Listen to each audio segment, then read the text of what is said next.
assured her. The woman had obviously picked up on the concern. "She's in playgroup right now." "Good," Everly muttered, and she repeated it while she tried to steady herself.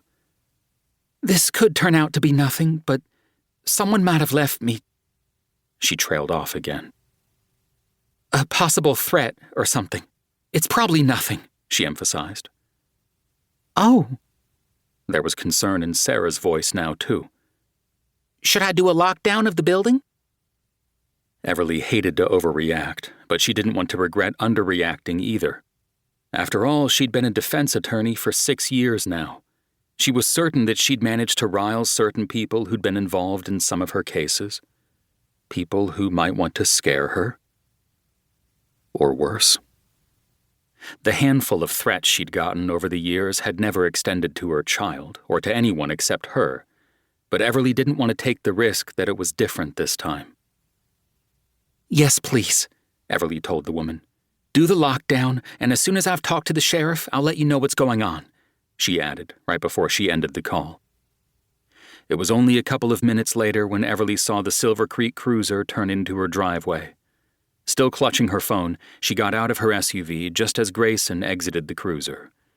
He was tall and lanky, and even though he was in his late 50s now, he still managed to look in charge merely by stepping onto the scene. He also wasn't alone. Everly required a deep breath of a different sort when Detective Noah Ryland got out from the passenger's side. Since Grayson was Noah's uncle and they both lived in Silver Creek, it wasn't unusual to see them together.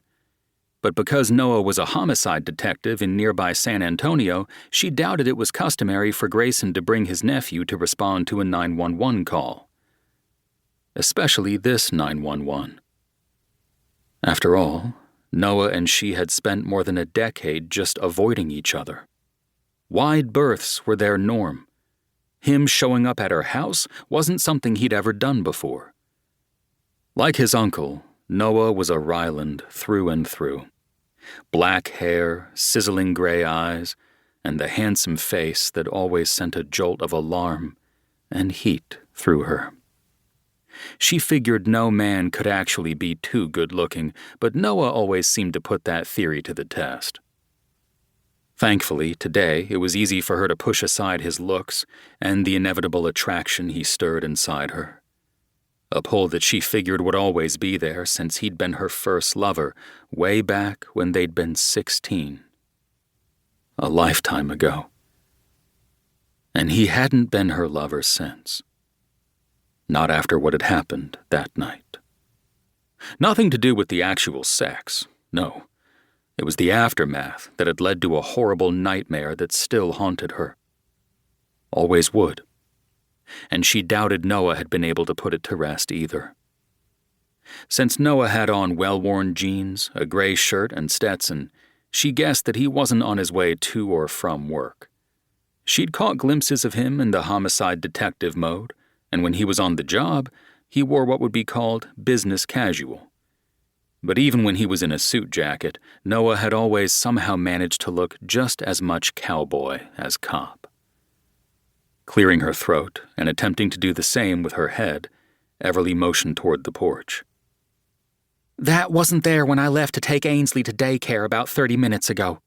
I dropped her off, stopped at the cafe to get a to-go cup of coffee, and then drove back here to pick up something I'd forgotten.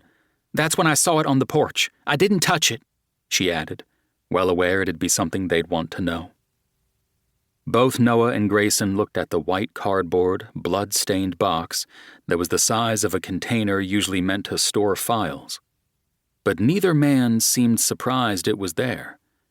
However, there was deep concern in both sets of those cowboy cops' eyes. "I got a box, too," Noah said, his gaze connecting with hers again. "It was delivered to the ranch this morning. That's why I was at the sheriff's office when Grayson got your 911 call." The ranch, as in the Ryland's sprawling Silver Creek Ranch, where Noah, Grayson, and many other members of their family lived. Now her own concern went up another significant notch. Not because it had been delivered to the ranch, but because it had been delivered at all. Who left it, and what was in it?